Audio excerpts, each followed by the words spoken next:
up, my people? Today we are talking about how do I know if I'm being gaslighted? Gaslit? Whatever. That's what we're talking about today. So get ready because this is something you're going to need to know.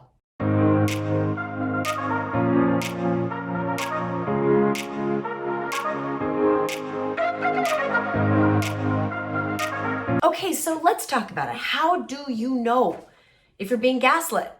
And if you're wondering who that guy is, he never gaslights anybody. He really doesn't. He's the purest of souls. Anyway, let's start by just with a refresh of what gaslighting really is. And as you know, gaslighting was the word of the year for Merriam-Webster's dictionary. And here is the dictionary definition of gaslighting. Listen up. It is psychological manipulation of a person, usually over an extended period of time, that causes the victim to question the validity of their own thoughts. So put a little pin in your mind. 2, question their perception of reality or their memories. Right? So think about that. How do you know you're being gaslit? Really, are you starting to question the validity of your own thoughts, your own perceptions, or your own memories? That's a hint. That's a clue, right? And if you're like, God, maybe I just have Alzheimer's. I mean, maybe, but you also just might be dealing with a gaslighter. I mean, let's call it what it is. Here's the second half of the definition. Gaslighting typically leads to confusion, loss of confidence and self-esteem, uncertainty of one's emotional or mental stability, and a dependency on the perpetrator. Look, here's the thing. If you're really worried, if you're feeling like maybe I am going crazy, maybe I am unstable, look, it's perfectly okay and probably healthy to get help and talk to someone, a disinterested third party. Say it with me, friends. A disinterested third party who has no dog in this fight. They're not pro you and pro the person that's anti the person that's gaslighting you, or vice versa. You sometimes need a neutral third party that you can talk to say, am I crazy or ... You need those people in your life. I heard this great metaphor. Someone used the metaphor of flight attendants on an airplane. You know, when you're flying in an airplane and turbulence hits, always look at the flight attendants, because based on their reaction, you will know whether it's time to freak out or not, right? I love that metaphor. I think it's genius. And that's what an outside party can be. They can be our flight attendants, to where we can be like, are we about to die? Is this a crisis? Am I being gaslit? Or is this just normal turbulence? Or am I partially at fault here?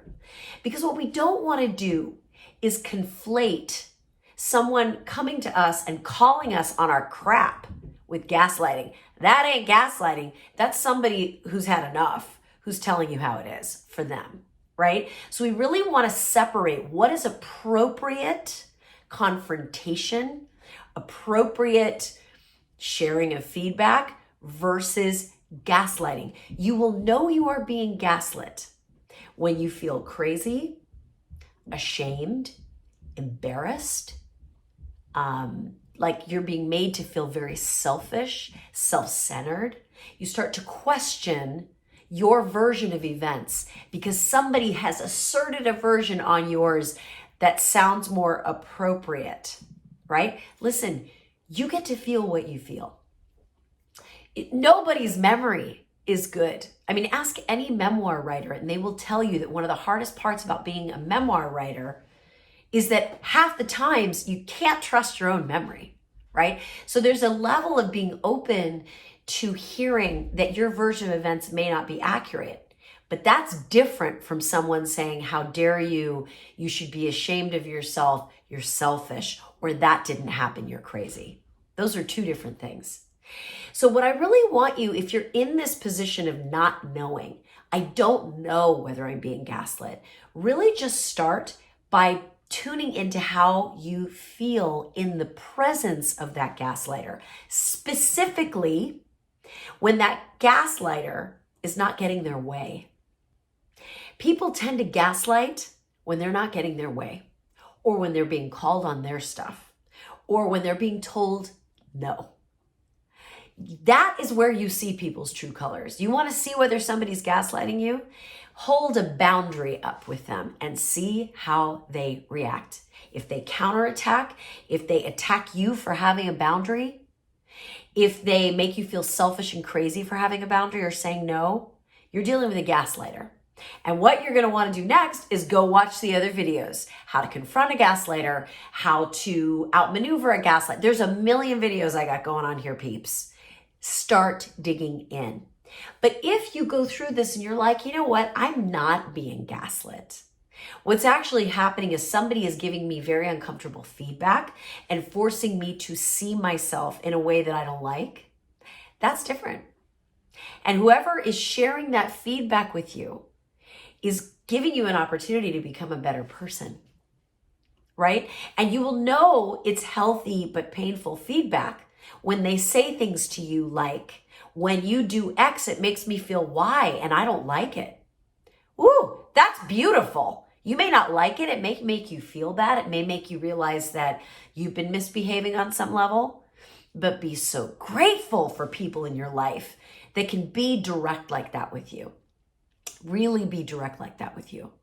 But listen, if you're in a situation, let's say you're in a work dynamic where for years you have put up with a certain system or a certain level of insanity that you're just no longer able to tolerate. And you start saying, time out, this doesn't work for me anymore. We need to find a better way. And they start saying to you, what's in your bonnet? Why all of a sudden are you all selfish and sensitive? That's another trick they love to use. You're too sensitive. Now you're in the zone of gaslighting because they don't like that you're no longer going along with status quo. They don't like that. So they're going to make you feel crazy, lazy, selfish, whatever it is, overly sensitive to get you to fall back in line. But you are going to say in your mind, not today, gaslighter, because now I know what I'm going to do. And I really recommend you go back and look at my videos about how to confront a gaslighter at work, how to deal with gaslighting stories. Really start to build your skill set, which is what this freaking YouTube channel is all about. I want all of us to become gaslight proof. I want all of us to be able to look at our gaslighter and think, not today, gaslighter. That's what this channel is all about. Now, if you also are on this channel because you just hate conflict and you're easy to manipulate because you hate confrontation, I'm going to do you the greatest favor of your life. Okay, that's probably overstating it. I'm going to do you a huge favor. Go to noenemy.bronwyncommunications.com. And in 1 hour, if you take that class, you will become a master communicator in times of conflict. Take that class, practice the skills, really internalize the scripts and strategies in that class. You will never stumble in a conflict like you used to. It will transform the way you show up so that you can easily and automatically get better at tough conversations, get better at conflict, get better at super heated, intense, pressure-filled conversations.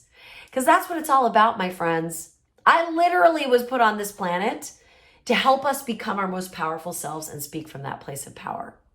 So that's what this channel is about. That's what the No Enemy Conversation course is about. And people, get ready because you're about to see how powerful you can be.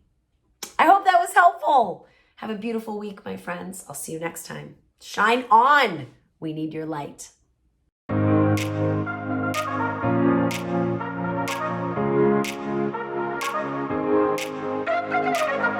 Thank you.